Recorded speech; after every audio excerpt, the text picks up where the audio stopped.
Ladies and gentlemen, Geri Petito. I'm not an addict, I'm just an ass. And in time, this too shall pass. I'm not an addict, I'm just an ass. Geri Petito taught the class. I'm not an addict, I'm just an ass. Loves the answer, the greener grass. I'm not an addict, I'm just an ass. One day at a time, free at last. When you don't know just what to do. Just what to do, just what to do. If what you're feeling is really true. Is really true, is it really true? Just keep your ideas safe and sound. Safe and sound, safe and sound. That's exactly how change is found. Change is found, change is found. I'm not an addict, I'm just an ass. And in time, this too shall pass. I'm not an addict, I'm just an ass. Geri Petito taught the class. I'm not an addict, I'm just an ass. Loves the answer, the greener grass. I'm not an addict, I'm just an ass. One day at a time, free at last. Hello, everyone, and welcome to the Geri Petito Show on Hamilton Radio. Everyone out there who knows me knows I am the author of I'm Not an Addict, I'm Just an Ass. I'd rather be a smart ass than a dumb ass. Because, guys, 30 years ago, at 30 years old, I was a dumbass. Changed my life then. It will be 30 years, July 27th, that I am now a smart ass. How about that? So this book right here can help save lives. If anyone out there is struggling, and listen, I'm not kidding you, I won't charge you anything. It's free. I'm a nutritional health coach. I'm a recovery coach. If anyone out there is struggling and needs help, families of an addict, please get in touch with me. I will not charge you a fee. Okay, I just had to say that. I really, really mean that from the bottom of my heart. So having said that, guys, I would like to introduce my really cool guest co-host, Justin Drummond. How are you? I'm doing good, Geri. Thank you so much for having me. And I gotta say, I'm really excited about this interview. This is an interview that came up last minute that we set up. But I think it's definitely gonna be worth it, and I'm really excited. Very cool. So then why don't you do the honors? Introduce our special guest. Well, thanks, Geri. As I said, that flattery. All right, so this guy is a really cool guy. You may have seen him on a couple of film and TV, but what he is best known for is for this great, amazing, inspirational YouTube series, Chronicles, and we're gonna get to know a little bit more about him, and maybe find something new about him during the show. John Frederick, how you doing? Hey, Justin. Thanks for that introduction, and Geri, thanks for having me on. It's good to be here. This is cool. Yes, it was last minute and so cool. So before Justin gets into his questions, and if I have any, give us some background. Tell us who you are, because I think you are just a really cool actor, but tell us who you are. Well, I appreciate that. I'm just a regular guy from a small town in southeast Texas. I was born down here, grew up here, little small hick town. At 16, I moved to Arkansas and ended up graduating from high school there. I joined the Navy straight out of high school. That was back in 1991. So you do the math on my age there. But I spent 20 years in the Navy. Went to Iraq in 2003, so I got some war time under my belt. It wasn't the most fun part of my career, but I got to participate in that. And I retired in 2011. Tried a few civilian jobs, as you can say, and they weren't really for me. And I've always been a movie buff. I love watching movies. I love actors. I love the craft of acting. I always have. But being in the military, I never really could, try my hand at acting. So in 2017, I think it was, I met a guy who had done some stunt work, and he gave me a number to his casting director he used. I called this guy up. He was in Dallas, Texas. He hooked me up with a little bit of background work, and I started networking, doing some background, going from background to background role, paying my dues. I figured that's the best way to get into the industry. Do your background work, learn how everything works and operates, learn the industry, and then go from there. Fortunately, I landed a supporting role in the movie Greyhound starring Tom Hanks. And that really started my career off great. What a fun set to be on. That movie was incredible. And I probably learned everything, an actor needs to know just on that set over the course of about 4 months. And we filmed it in Baton Rouge, Louisiana, which is only a few hours from my hometown, so that was convenient. And that's kind of where I came from and how I got started in doing acting. Not getting any audio from you, Jerry. All right, so I want to start off with.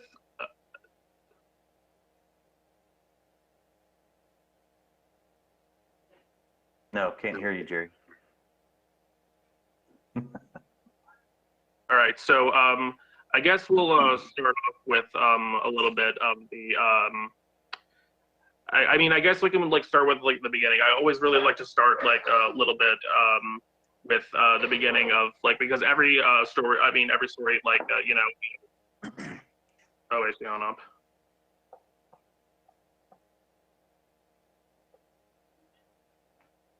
My God, Jerry.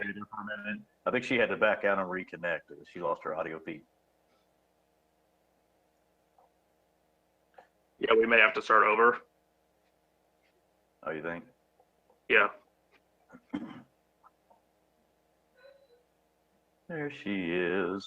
Can you hear me now? Yes, yeah. ma'am. Hey, please tell me. Wait, Justin, hold that thought for 1 second. I have to say two things. I want to say thank you for your service first and foremost. And second, I want everyone to share this video, please. And please subscribe to the Geri Petito Show YouTube channel. And we will also be on Facebook Live. Just let everybody know that. Justin, take the floor, babe. Yes, we're definitely leaving that in there for sure. Yeah. Okay, so I guess I'll start over where I was coming in, but like I said before, every story has a beginning, and I always like to start off with every guest from the beginning. Was acting something that was always in your life, or were you kind of a little bit of a late bloomer? When it came to the acting scene, maybe before the military and all that. Tell us how you got started. Yeah, definitely a late bloomer. You hit the nail on the head there. So I was always a movie buff. So I watched movies my whole life growing up. Never did any acting. Believe it or not, I had severe stage fright back in the day. I couldn't even stand in front of somebody and speak. Me too. Yeah, exactly. You know the feeling. So it wasn't actually, something I wanted to pursue at that time. I still loved the craft, and I would have loved to have done it if I was confident enough to do it. But it was after the 20 years in the service, I reached the rank of Chief Petty Officer in the Navy, which is kind of a higher managerial position. So I had to stand in front of the troops and talk quite a bit, and discipline, honor, recognize, a lot of stuff like that. So I think it really kind of just gradually got me into a position of feeling confident to stand in front of people. So, but acting, film acting is a lot different because you're not even doing that. You're just standing in front of basically a lens. And it seems to me it's a lot easier to stand in front of a camera, a few people in a crew, maybe opposite of another artist, and just, do your thing. Mm-hmm. Yeah. All right. Yeah. Okay. I didn't want to interrupt you, Justin. I'm sorry. Did you want to ask him something else? Because I do want to say something. I was just making sure that you could hear it and everything. Okay. So I want to say something to you first, John. Stage fright. Okay. Even Elvis had stage fright. Sure. Right before he got on stage. Yes. Right before he got on stage, he would pace. So it's so funny, So that's normal to me. Yeah. And here you are. I kind of assumed in the beginning, when I was younger, I assumed that you would have to maybe do a live audience as an actor. Which you could, but as a film actor, you're never really in front of an audience. So, growing up watching Golden Girls and stuff like that, and Family Ties. Those guys were always in front of an audience, and it's like, oh God, what if I mess up? You know, you can't just start over and nobody sees it, you know, until edit is done. But and I wouldn't mind doing that now, but back in the day, I don't know if I could have done that. So really, like you said, I was a big time late bloomer, so I didn't get started until I was in my 40s. So, which I think there may have been an advantage.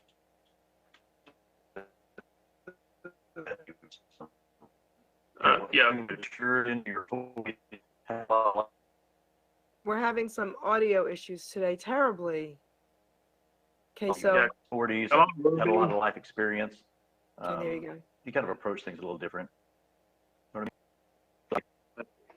Yes. All right. So There you are.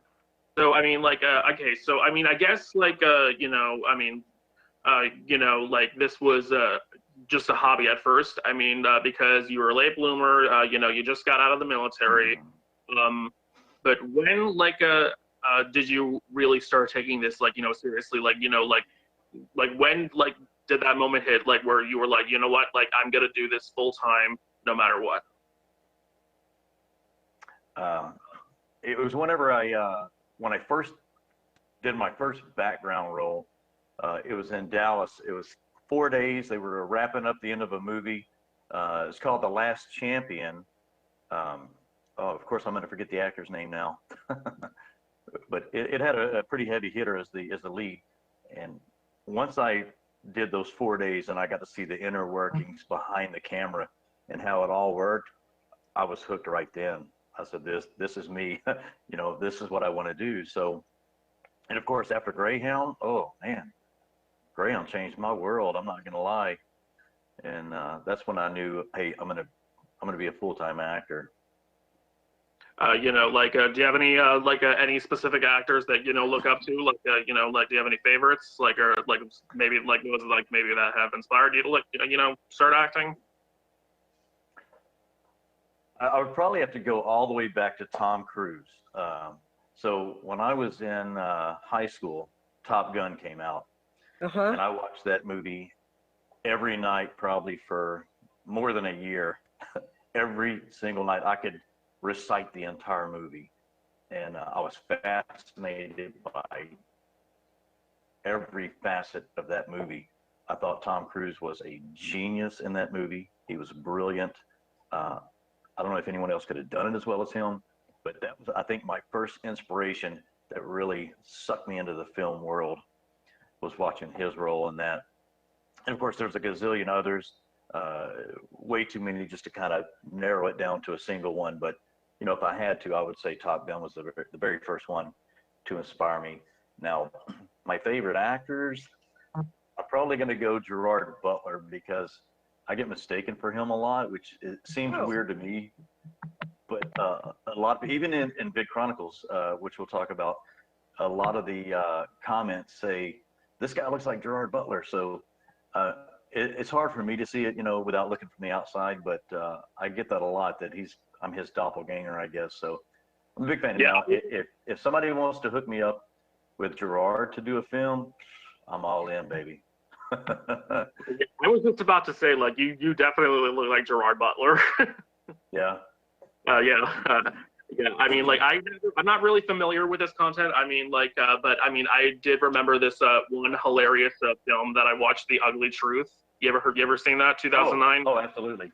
I love it. Captain Gerard Butler, like that, like was. I mean, I'm not gonna go full into detail, but Sure. you know, like, you know, it's just like a movie about like this, basically like this know-it-all who knows, like, you know, what like it's like best for a relationship, like, you know, how you get one, and like they turn up. It's basically like a kind of romantic comedy. I mean, I really think that would be, you know, like something that Geri would like too. Oh yeah. He met his match in that movie for sure. So.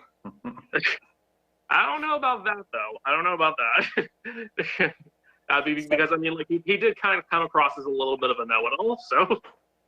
Oh, for sure. But I mean, I think that the lead actress, I think she kind of gave him a run for his money toward the end. So. Yeah, So, she hated him. She hated him. so wait, I want to hear about the Chronicle thing a little bit. Let's talk a The little bit about that. Yes. Okay, so Okay. share with me the inspiration behind it and what led to doing it. Okay.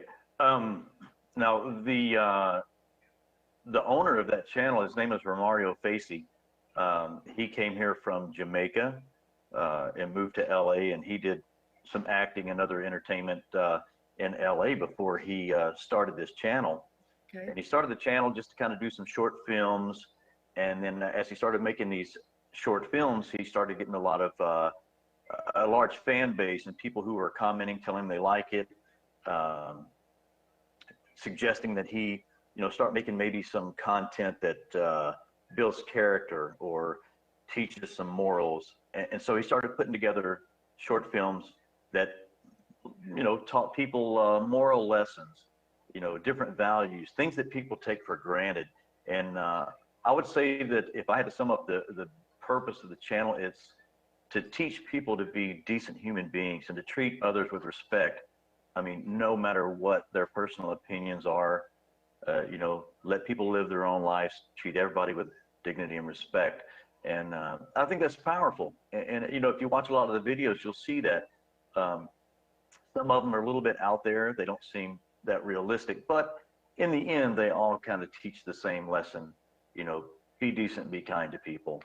And I'm not sure exactly when he started doing this, but in December of 2020, I had a buddy who was booked to go do a Vid Chronicle shoot, and he had another book, something that was going to prevent him from going. So he called and said, "Hey, there's a guy who's doing some short films. I booked. Can you stand in for me? Can you cover me?" So I said, "Yeah, I'm not doing anything right now, so I'll go do it." So I went and shot it, and the director really liked my performance in that. He said, "Hey, would you mind coming back? In January of 2021, we're going to start shooting 30 to 33 or so skits or short films within like a 10 to 11 day period. So 3 short films a day. It was a very, very full schedule, long days, long hours. And we started doing that in January. And then he releases 1 video a day, every single day over the whole month. So say we shot in January, those videos started releasing in February, and there'll be 1 uploaded every single day, which Justin's probably noticed that he uploads every day. And the fans love it. We love it. It's doing very, very well. It's about to hit 1 million subscribers. I know just for my videos that I've done 66 episodes now. And so I got a few under my belt. And I've played every role from a nasty, horrible bad guy to a really, really great guy that everyone loves. So I kind of, I get to kind of stretch out my what's the word for it? I can't think of the word right now, but anyway, I get to kind of try everything and just see what works and what doesn't. And it's a lot of fun. We've got a good core group of actors now and a really good crew with Vid Chronicles, and we all work great together. We have a lot of fun. It's long hours. It's hard. And some of these videos, we'll get a script the night before and have to shoot 3 the next day. So there's really not a lot of time to set up and rehearse, do table reads. So it's very, very quick. We just have to rock and roll. So you have to be really good at the craft to be able to just walk in, grab a script, read it, and just deliver the performance, be that character and deliver that performance and make it, seem organic. Yeah, that's like that. That's an amazing thing. Wait, hold on, I really don't want to forget this. Okay. Because that actually really sounds like a really big thing. And as you were talking, I mean, I started getting a little curious. I mean, is there a specific reason that you wanted to do this? Because I mean, like that, that's very heartfelt. That's very emotional, and like you know, I mean, like what made you decide to do it? I mean, like, did you have like a certain like kind of like a background, a similar background to that, or I mean, like, do you just really love like helping people out there? Like, where does the inspiration come from? Good question. So, really for me, after I did the first one, I really enjoyed it, and he invited me back to do, you know, a whole month's work. So I wasn't booked for anything else, so I decided I would do that. And then I mean, I really have to give a lot of credit to the owner of the channel, Romario Facey. Man, he's a great guy. I'm telling you, if Jamaica's full of Romario Faces, they have a really good country down there, because he's a great guy. I mean, I just love him to death. One of the greatest people I've met, and I enjoy being around him. I love working with him, working for him. So really the inspiration to stay with Big Chronicles, I would have to say, is really him. He's the one who keeps me coming back and keeps me, you know, doing Big Chronicles.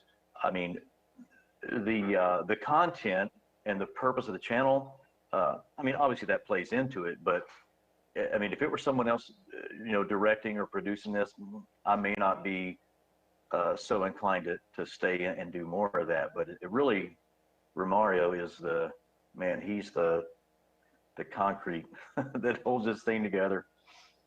Yeah, so it kind of sounds like that you and the owner of that channel like have a really pretty good relationship. Is that right? Mm-hmm. Absolutely. What's his name? I'm looking him up. What's his name? Romario, Romario. Mm-hmm. Last name Facey, Facey. Okay. So I have a question from there, Justin, real quick before I forget. What was your favorite? Not that you can say this one was my favorite one. That's not what I'm asking, I guess. Subject, topic matters. What were your favorite topics, and what were your least favorite ones? You put me on the spot now. I'm having to think. I've done 66 of them, so I'm trying to. Okay. After a while, they just kind of blur together, and I'm having to really reach back. Favorite topics. I think my least favorite topic was we did a short film on Asian hate. It was kind of big in the news at the time, and we figured we'd do a topic on that, and it was just hard to do. It was just rough, just the content itself, and the story that we had to cover, and especially my character. I was the aggressor. I had a brick, threatening to beat this guy in the head with a brick, and you know, it was just really uncomfortable doing the whole thing. But I mean, I understood what the meaning was, you know, the reason for doing it, but it was uncomfortable to do it because I'm really not that way in real life. I'm just a really nice guy, love helping, love giving, love charity, and that was a hard one to do. But you know, you got to take the bad with the good. So yeah, wait, so hold on, I have a question. You know, like is it like do you always like kind of get that like you know, feeling like when like you're like acting and you're like the bad guy? Like, I mean, like is it like really uncomfortable? Like, do you really like get really nervous like about everything? Not really. I know I did a video recently where I kidnapped a little girl from a park. So I know that sounds awful. I mean, it turned out to be a really cute video. The little girl who played the 5-year-old is a 5-year-old, and she's absolutely adorable. She, even while I was, you know, kidnapping her, she was giggling, which it's hard to keep a 5-year-old, you know, straight faced, but it was really, really cute. But at the same time, it was very creepy, you know, because I did a scene where I think I added this in, where I came up behind a playground and there's some slits in the playground, and the camera catches me kind of peering through these slits at the, you know, the mother and the little girl. It's very eerie, creepy. You know, when I watch it, I'm like, that's me? Ooh, What a sleaze bag. Wait, Justin, wait. I have to ask him something because this is important. You and I talked about this a little bit, Justin, and I have to ask him now that he said that. Okay. I have a hard time watching them. I'm going to be honest. I'm a mom. I'm a grandmother. Okay. Sometimes what I'm feeling is that gives someone an idea. Mm-hmm. Have you been asked about that, or has that come up in conversations? And what do you think about that? No, we've never addressed that really. Okay.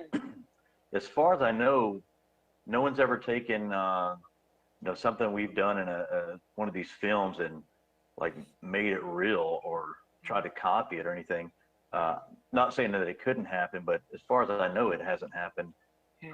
Now, if they're using these YouTube skits, to do something terrible, then I'm not sure what to say, because the movie industry, if you watch, these thousands and thousands of films every year, they do much worse things. Oh, yes. I understand that. Yeah.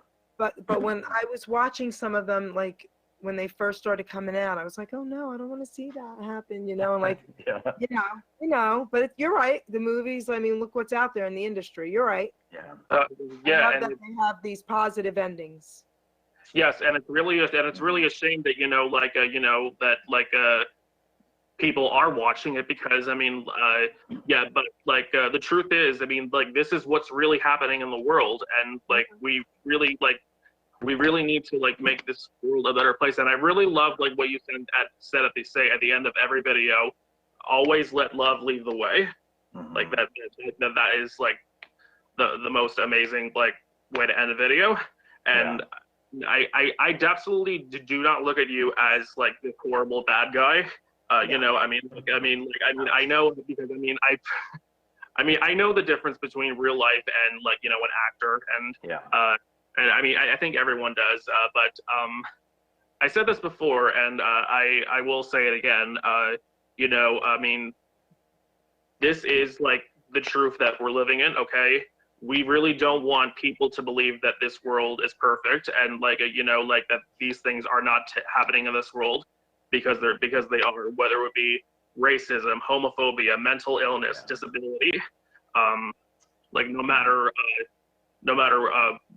what the story is. I mean, I really think that what you're doing is amazing, and the whole YouTube channel is and I absolutely wanted to thank you for that. Thanks, I appreciate that. And kind of, Geri, to go back to your concern, I think one of the things that the videos do is they give people a different perspective. Justin just mentioned a lot of the topics, like racism and homophobia and different, hate groups and stuff like that. What they do at the end of the videos is kind of give an alternative. Yes. Or, for example, my character kidnapped a little girl and got down the road and got arrested and sent to prison. So even if somebody, I think if they're watching that and they're like, ooh, that's a great idea. Well, here's the outcome. Here's the result. This is what you're looking at if you try to do this. So don't do this. Don't be a pig, be a decent person. Don't be a criminal, because crime never pays. And that's kind of the point that the videos are getting across. But I know some of them are hard to watch. There was a video I did where I was sick and my wife was very, very mean to me, and my caretaker was very, very nice to me. So when I died, the caretaker got all my money.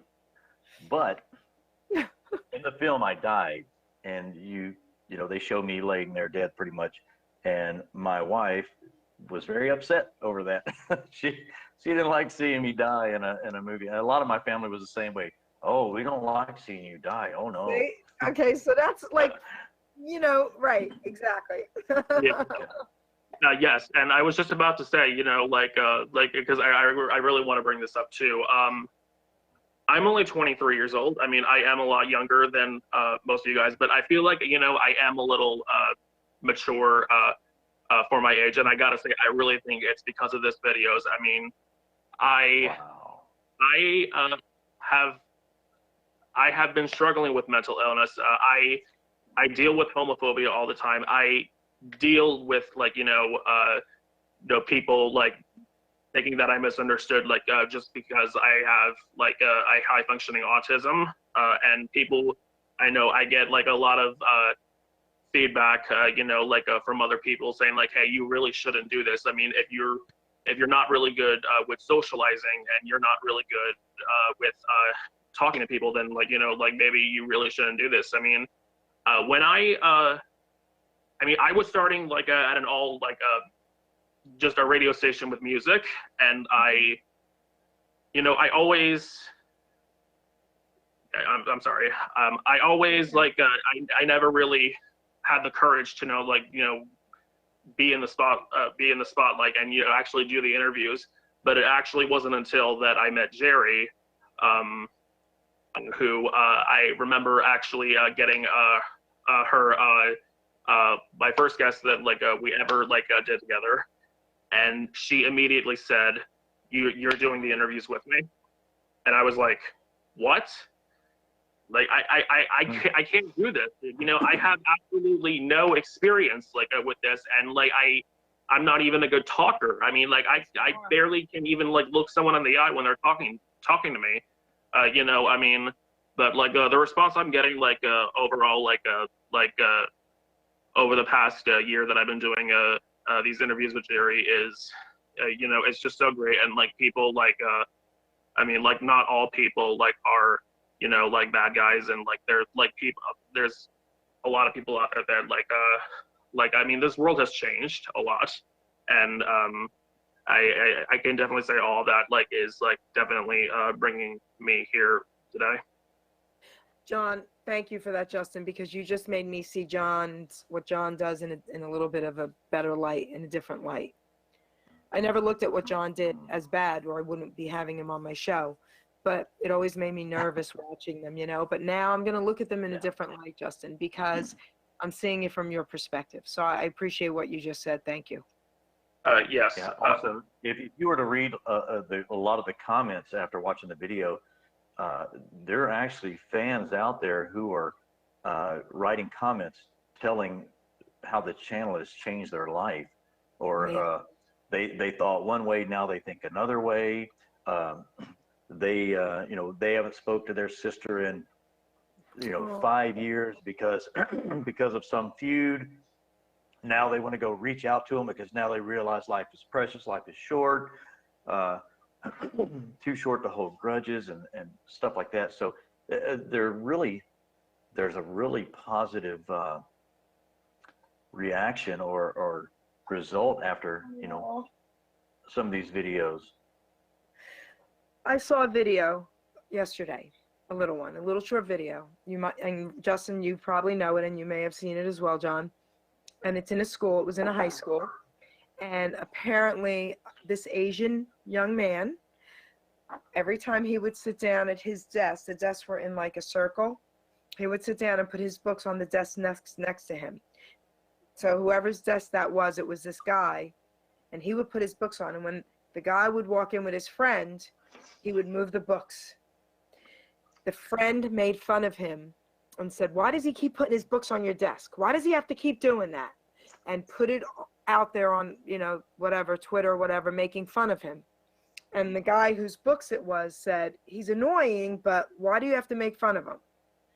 Well, the next day, as they're walking in, a girl goes to sit down, and he immediately put his books, and he said, "Oh, no, I'm sorry, I'm saving this. This is my friend's seat."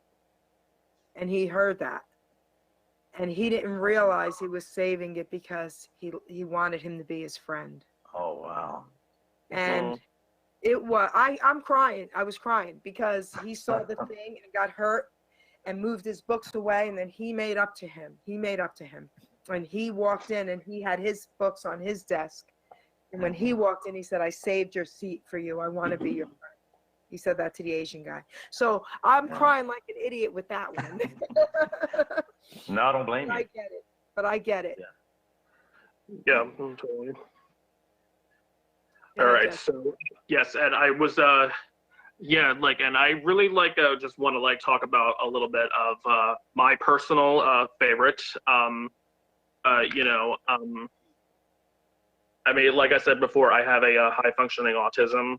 I never really had a lot of friends. I got bullied a lot because I mostly at the time would just like to be around by myself, and you know, it like and like to see like one of my favorite videos that you did like was you know, like you as the special ed counselor, like for the autistic person that yeah, like that, like and it absolutely, like, you know, breaks my heart to see, like, you know, like anyone, like you know, like whether it be high functioning or low functioning, like I just really, just making fun of someone is absolutely never okay. And I will admit, like I have done that. Okay, I have done that. But like, let me tell you the reason why. Because like I did it just because like I thought that it would keep me from getting bullied by mean kids. Sure. You know, like and like but at like and like as soon as like it's over, like you start to feel like, you know, because you do have a heart, you do have a good conscience, and you feel absolutely terrible. I mean, like you just feel like, you know, like you just beat up one of your siblings, or like, you know, just like made like your parents upset. And I like it just really shows. I mean, like that it does sometimes work, but it really doesn't. Like, because, you know, we like, because we do have like some good at us, and I like did like have a little good at me at the time, like, and like, you know, I am starting to get a little bit more involved, like you know, I've spoken to many people like with autism and all that, and you know, like I get like the same response from everyone. I mean, like you know, I mean, like it's never really okay, and like I regret like ever doing something like that. I mean, I just did it like that because I needed to protect myself. I needed to protect myself because I just didn't want to get beat up by these nasty bullies. Like, and you know, I'm sorry, I'm getting a little emotional right now. Okay. Sure, it's okay, man. Justin. Now, John, that's what he's doing. And, you know, you're making me see it differently. And, John, tell us your journey. Tell us your journey with all of this, and some more about other things you've done acting with. Tell us what you want us to know. What I want you to know? Let's see. I would love to work with Gerard Butler. Just throwing that out there again. Justin, you got to get him for him.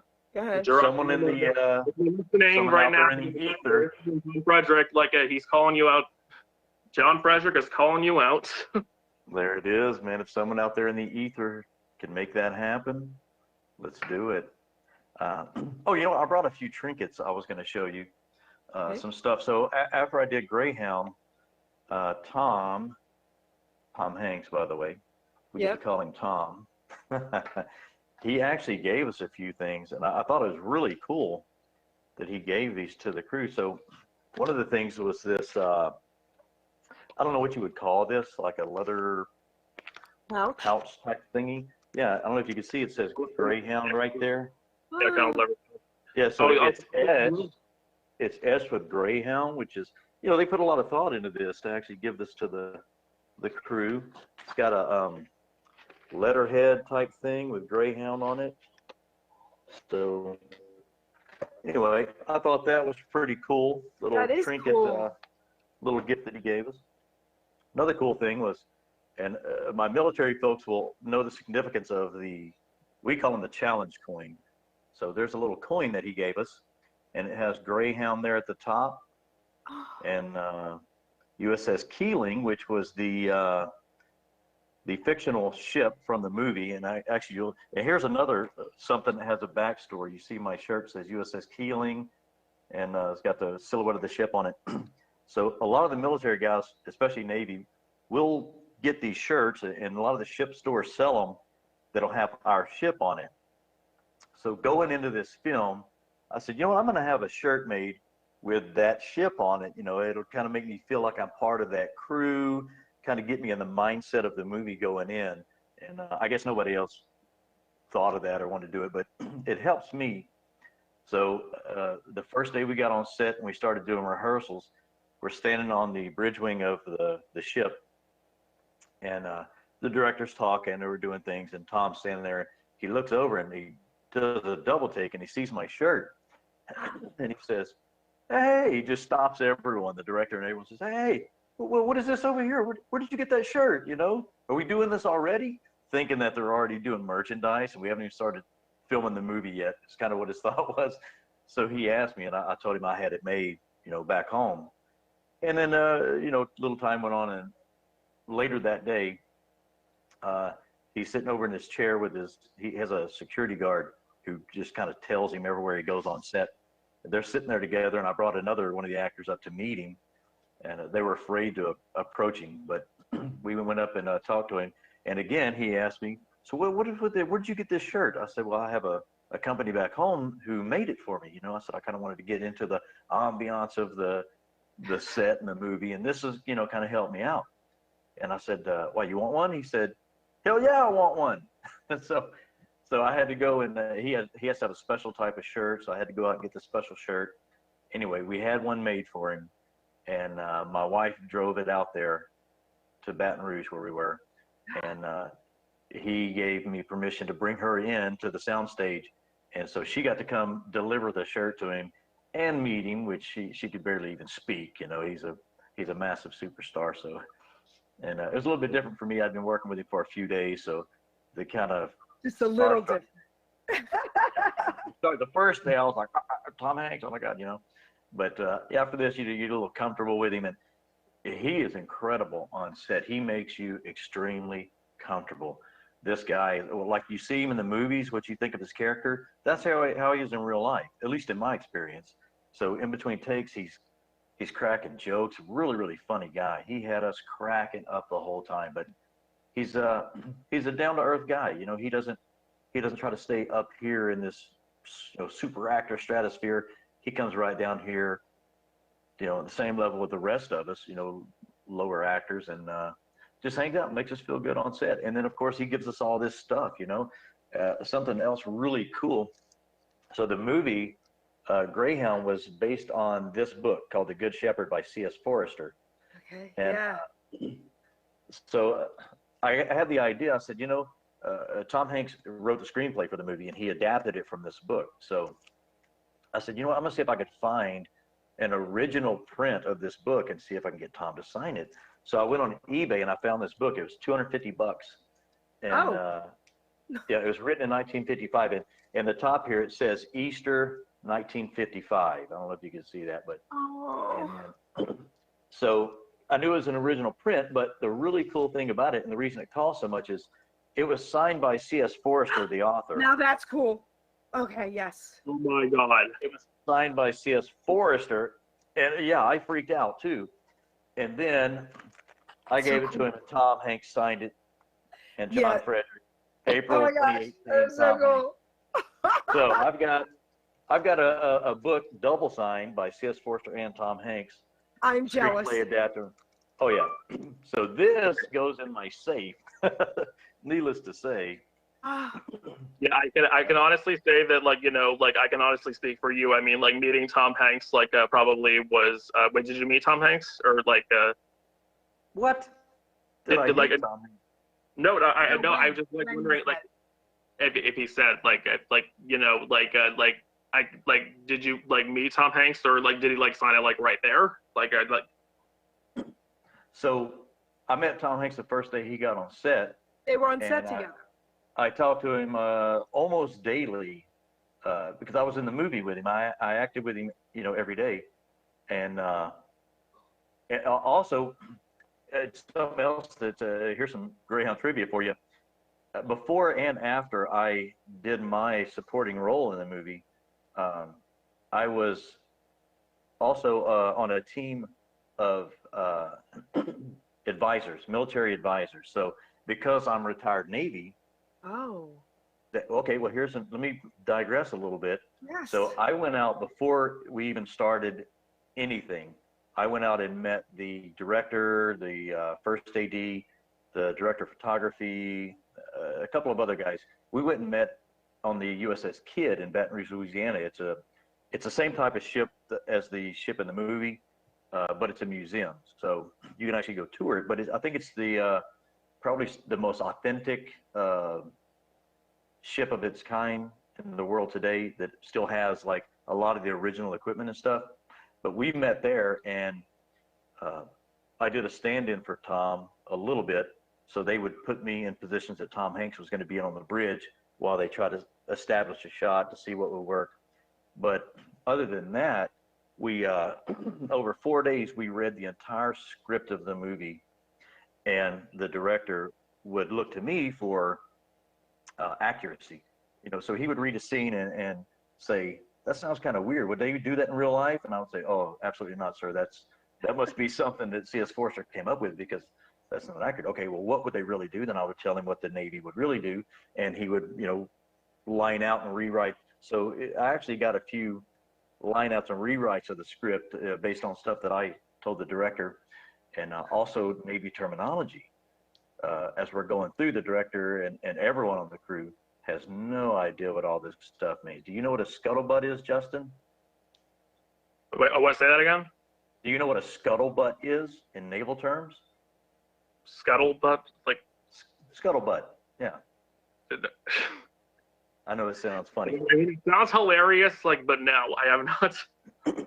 Okay, in the Navy, a scuttlebutt is a drinking fountain, a water fountain that you would drink out of.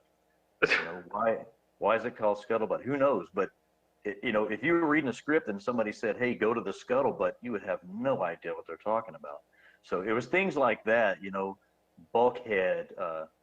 There's so many naval terms that just make no sense to civilians. So I got to, you know, read the entire script of the movie before the actors got there. That's cool. So that was something really cool. Then the main military advisor, a guy named Del Dye. Now this guy, next to my dad, this is my all-time hero. Del Dye is a retired Marine captain, and he went to Hollywood after he retired from the Marines and said, "Hey, you guys are not, you know, doing justice to these military movies. These are not accurate. This is garbage." And finally they said, "Well, why don't you show us how to do it right then?" And he said, "Well, fine, I will." So they started hiring him as a military advisor, and he would go in there and give authenticity to the movie. Matter of fact, he did Saving Private Ryan as a military advisor. So he had already worked with Tom Hanks. Tom Hanks brought him back in for Greyhound specifically, and he actually started a company. And it's funny that I mentioned Del Dye because I got a copy of his script. That's so cool. When I was doing military advising, after I wrapped up my principal photography, he gave me this script to follow, and I just kept it. You know, it's got his name on it, and you can see Greyhound right there, written by Tom Hanks. I don't know if you can see that, but Yep, so cool. good. Yeah, so this is the entire script of the movie. Not even sure if I'm supposed to have this, but Put it in the I safe. have it. It's in my safe. Come get it. You'll never get it. Sorry. So that's a little trivia. So, oh, and also Dale, Captain Dye, he had me teach a boot camp to the principal actors and the background actors. So I had to do 2 or 3 different week-long boot camps to teach all these people Navy. So it was a lot of fun. What a great experience. That's all I can say about it. That's so cool. Oh my gosh, you just made my day. Yeah, mine did too. Now I know why that book was so much money. Yes. Exactly. Yeah, how much was the book? How much was that book again? About $250. $250, yeah. That's it? It was a penny. That's so It cool. costs a little bit. So cool. Yeah, the rest of the books were like $30. This one was $250. So, but I saw in the picture the signature of C.S. Forster, and I was like, now how neat would that be to have a book signed by the author and by Tom Hanks, who wrote the screenplay for a movie based off of it? Best of both worlds. It was really cool. Oh my cool. gosh, I got it. So you had a blast. Oh my God, on Greyhound, absolutely. And and that's not knocking anything else. Right. And I did Now, my background stuff, I don't know if anyone's interested, but We I are. actually did some cool background stuff as well. Yep. Let's hear it. I did background in NCIS New Orleans, if you've heard of that Of course. show. Okay, I did about 8 episodes probably as a Navy captain. I played the JAG Corps, which JAG in the Navy is like the legal department of the Navy, where they have lawyers and judges and stuff like that. So I played the JAG Corps commanding officer. So which was a cool promotion for me. I was a chief in the Navy, and on NCIS I was a full captain. You know, that's wow. way high up. Oh, wow. It was cool to get to play a captain, and you know, it's funny because I joke with a couple of my old commanding officers who were captains. I said, "Hey, look at here, buddy! I finally caught up to you. You know, now I'm the CEO. Hey, you know." It was all in good fun, but You can open that. and I had a couple of what do they call it? Where your background featured. I had a couple featured background episodes where, you know, they did good close-up shots on me, so Okay. it was pretty cool. Also, Green Book. I don't know if you guys have heard of Green Book. Really cool movie. I got to do background on that. I was actually a waiter in the Copacabana, which is at the opening of the movie. I was a waiter walking around, but you can still see me in there. But it's very small and quick. But it was cool. You know, I got to meet Viggo Mortensen. I mean, how awesome is that? Okay, that's cool. I heard the first day he walked in, he was coming in behind me. I was standing here talking to another guy, and that voice is unmistakable. Oh my God, I heard that voice in the back of my head, and I spun around. There's Viggo Mortensen standing right behind me, you know, bigger than life. And again, you know, you just really can't say anything. It's that I've been watching you forever, and now you're standing in front of me. It's really a surreal feeling whenever you meet a lot of these people. You know, I'm nowhere near that level.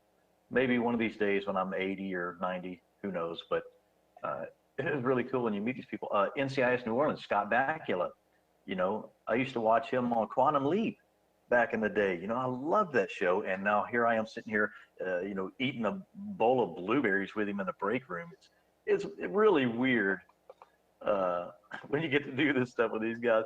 One of the directors, because they changed directors on NCIS New Orleans, or they used to, every few episodes. So one day I go in and we have a guest director in, and of course I'm going to forget his name, Geordi from Star Trek.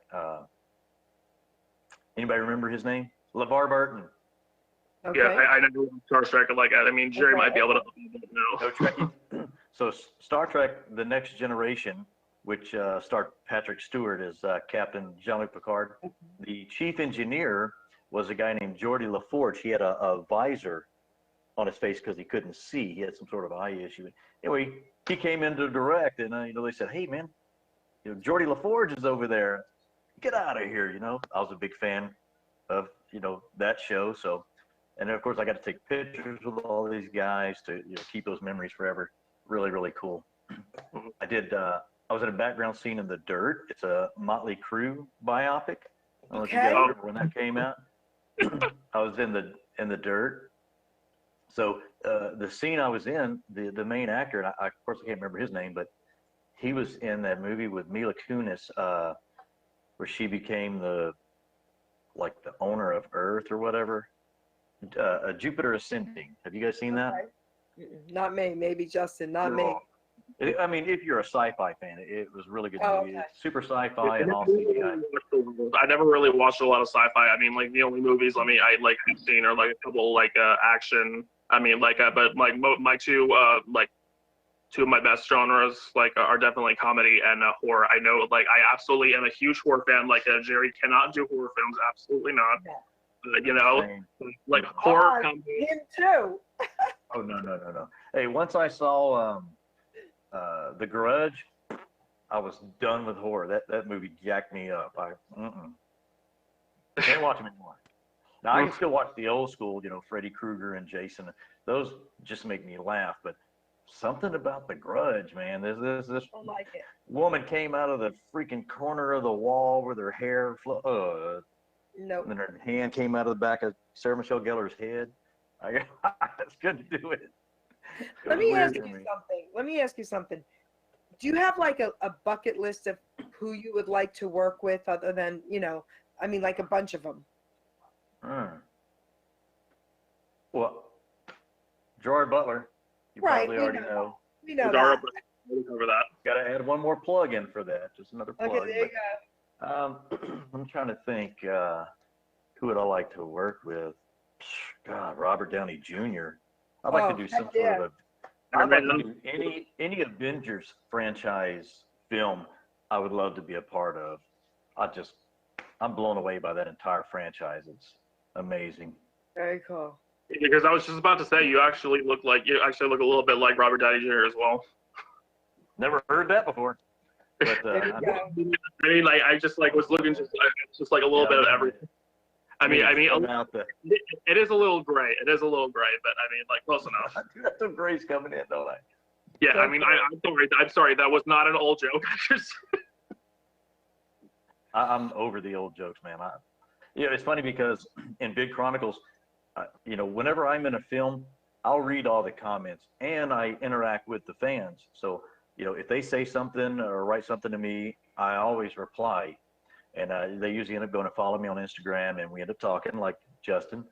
And but it's funny when I go and I'll read a comment that they'll comment about something I did in the film, and they'll say, they'll call you star?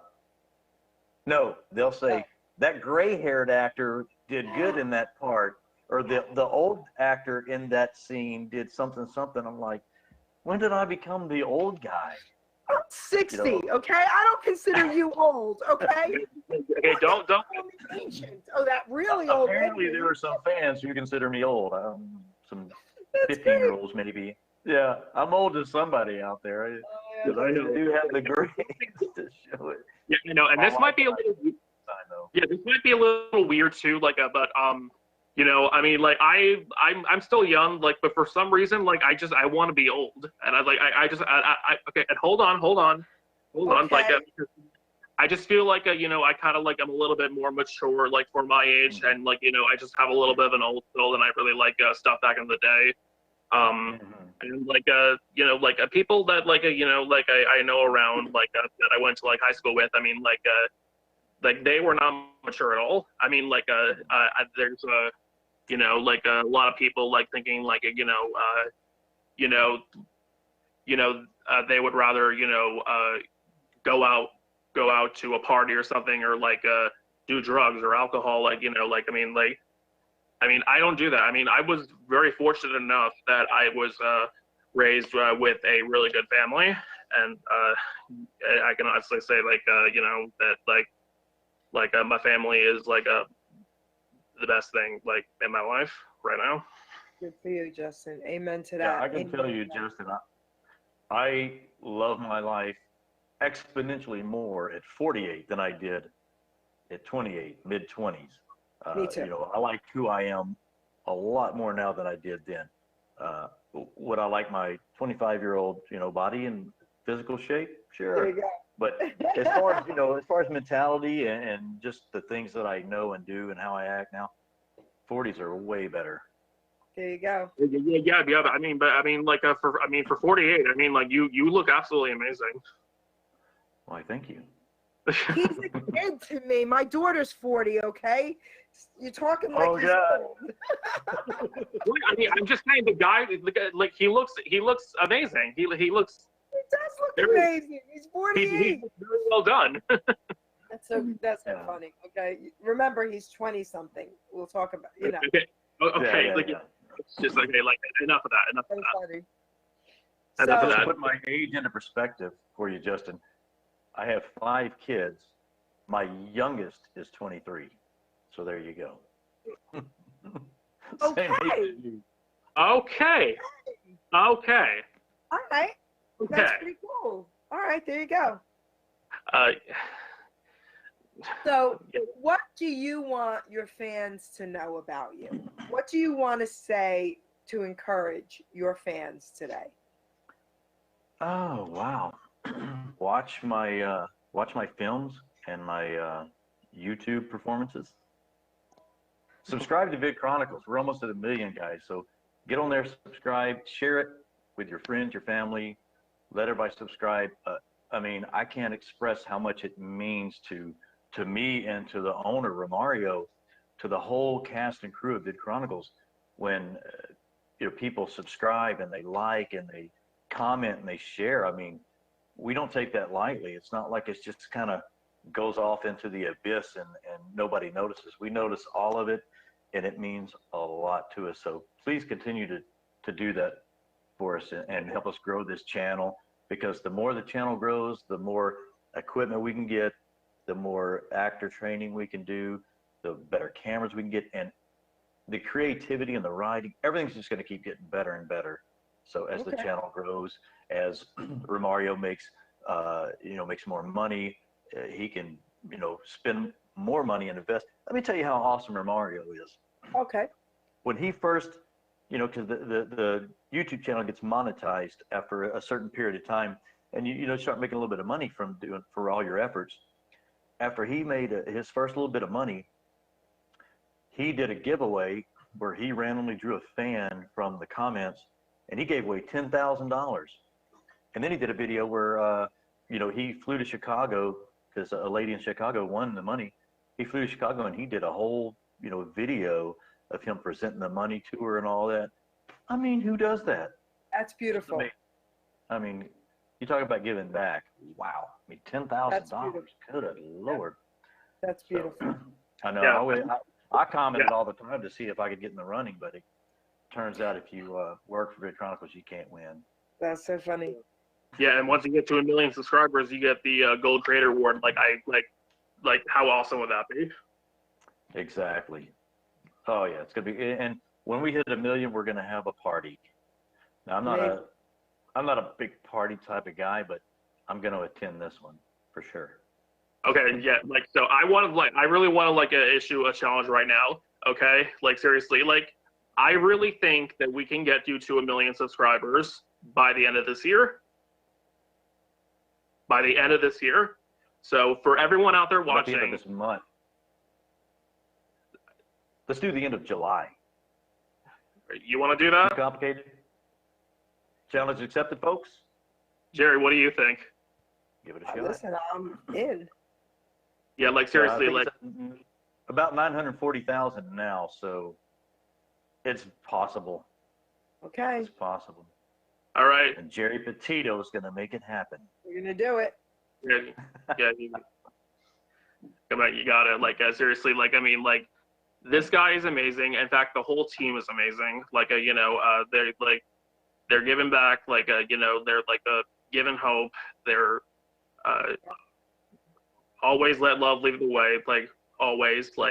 And please make this world a better place and go subscribe to Vid Chronicles. Yeah. Yep. John, you're going to write something out, a few lines, and you're going to share it to my wall with the link to it, okay, for people to subscribe. And I'm going to put it everywhere. Say that one more. You cut out for a second. Say. You're going to put the link, and you're going to say a couple lines about what you guys do. Put it on, share it to me, and then I'm going to share it everywhere to subscribe. Oh, nice. Okay, it'll be in Australia, it'll be in Ireland, it'll be everywhere. Nice. I have followers all over the world. I'm up to now 7 million followers. So let's get this done for you. Okay? I really appreciate that, Jerry. That means a lot. After you said about the 10,000 that he brought to that, listen, we're going to do this. Yeah, we are going to do this. Yeah. Yeah. I appreciate that. Yeah, so go ahead, Justin, go ahead. Yeah, I just wanted to give you the floor, tell us about anything that you're currently working on, any projects, any other movies, TV, film, anything that you have in the works right now that you want to share. And I get asked that quite a bit by my fans and my family. So when I started doing Vid Chronicles, and when January hit, we started doing 30 plus films a month. It pretty much made Vid Chronicles full time. Now I'm still getting other things sent to me and other offers, but they're really kind of conflicting with Vid Chronicle. So I'm trying to be loyal to Romario and his team right now because I feel like I, contribute to that channel quite a bit. And, I want to be loyal to them and not kind of, branch off and do other things. I want to kind of stick with Romario, see where this channel goes. Here's another little piece of news. Vid Chronicles will be at some point, it's supposed to be this year. That's the word right now. Vid Chronicles will be shooting a Vid Chronicles movie starring a lot of the cast that you see, that you've seen this year in the short films. So they're going to actually shoot a movie. I can't tell you anything that it's going to be about, only that we will shoot a movie, feature-length film. Will you be a good guy, though? Please be a good guy. I can't make any promises. Come No on. idea. I haven't seen the breakdown yet, so no. Yes, I'll sir. try my best to be a good guy, but Yeah. for some reason everybody thinks I make a really good bad guy. No, They don't but- want me to be a bad guy, but they say I do really well at it. So who Okay. knows? I mean, hey, whatever the channel needs, whatever works out best. That's what we'll do. I'll give my all to whatever comes my way. But yeah, I'll do my best to be a good. Maybe I can be like the leading hero. Okay. Maybe that'll Yes. work. Tell him I'll- yes. You can be like Superman. Say again. Is that you can be like Superman? Yeah, that'd be cool. So I don't know if we're gonna have any superhero type stuff, but I mean there will be the hero of the movie. Probably good guy versus bad guy. The good guy comes in and saves the day when the bad guy is messing everything up. So Yeah, but I don't really know. I haven't talked to Romario about the storyline or anything like that. So he just told us that he plans on shooting the film this year. So I'm still kind of waiting to get more details. And FYI, just for all the fans' knowledge, I did take the month of July off. So Justin, in August, you probably won't see me in any of the episodes because I did take July off. I had some other commitments, so I didn't shoot with them this Okay. go around in July. So once we go through August and they're uploading all of July's films, you won't see me. I know it's going to make everyone sad, but Aw. I mean, I'm sad that I didn't get to participate. It was hard for me to sit here or go do other things, knowing that they're over there shooting these films without me, and because they're like a family, Yep. I got to the point where I'll go there and they're so welcoming, and I just feel so comfortable with our current cast and crew. We just pick up where we left off. We're like a little family, a little team, and it's a lot of fun. I enjoy being with those people because they're all positive, happy, uplifting people. There's no negativity, no drama, no, so we kind of practice what we preach Okay. at Vid Chronicle. So it's Beautiful. nice. So Justin, why don't you tell everyone how they can get in touch with you? Okay. Well, first off, I would like to say thank you to Geri, as always, for allowing me to co-host on our shows. I want to thank our special guest, John Frederick. He is an amazing human being, and he's not a bad guy. He really isn't. He's not. He really isn't. You've been amazing, and I can't really wait to see all the stuff coming up in the future. I really do hope we get to 1 million subscribers, because that would be awesome. I want to say thank you to everyone out there who's listening, all the fans out there. We are absolutely nothing without you, and we are always looking forward to hearing your stories. So I mean, if you just want to share your story with me, be featured on the show, or even just to talk, I'm on Facebook. And feel free to shoot me an email at justdrum1997@gmail.com. Right, that's JUSTDRUM1997@gmail. And I can't wait to hear from you guys. So what I would like to say, and then I'm going to have you speak last, John. Okay. What I would like to say, of course, is thank you to you, Justin, for another incredible guest, another incredible show. Thank you so much. You know how I feel about you, Justin, and you do a great job. So thank you. I want to say thank you, of course, to my incredible guest, John. And, you know, both of you today together made me see this in a different light. So I'm really happy that we did this show. It was spur of the moment, and I'm really happy we did it because now I can look at it in a little more positive light, hopeful. And you're not a bad guy. And what you're doing is absolutely incredible. You know, and for the comments that you've gotten, you know, you bring hope to so many people, and that's all that matters.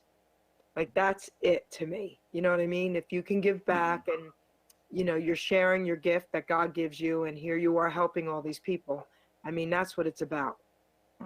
So I want to thank you for that. And I'm really happy we did do this because now you've made me see it in a more positive light. So I want to ask everyone out there to please subscribe to the Geri Petito Show YouTube channel.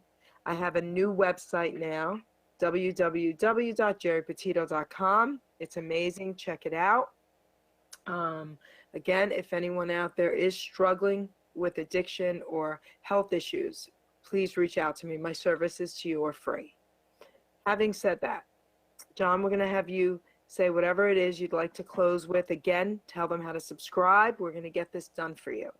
Yeah, like feel free to share everything, like where people can find you, like where people can reach out to you, any floor is yours. Gotcha. I'm gonna write this down real quick. Sorry. So first of all, you know, Justin, thanks for reaching out to me, man, and inviting me to come do this show and do this interview. I've had a blast. It's been great talking to both of you. You know, thank you, Geri, for having me on your show. You're a most gracious host, and you're a blast. And thank you for what you do for people. You know, the story of what you've done for Justin, absolutely amazing. You know, you're one of Earth's heroes as well. And thanks for letting me come on and express and share my stuff and promoting what I do. I really appreciate that. And I wrote this down. That's the channel right there, Vid Chronicles. So if you go to YouTube and you search Vid Chronicles, that's the channel. Go on and subscribe to it. What are all the typical things they say? Click the notification bells and all that different YouTube stuff. Yeah, like and share and all that stuff. It's something to do with the YouTube algorithm. It helps promote the channel and get it in front of more viewers, and so we can help more people. So subscribe, like, share, let everyone know about it. Let me know what you think about it. Write me a note in the comments. Let me know what you think. Yeah.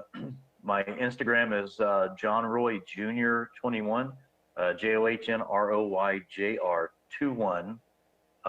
Follow me on Instagram. Shoot me a note. I do communicate with all my fans and, you know, with people who write to me. I'm not one of those snobby guys. So very down to earth, East Texas boy. So, yeah, and if you haven't seen Greyhound, please go watch Greyhound. It's an amazing movie. Definitely going to watch that after this.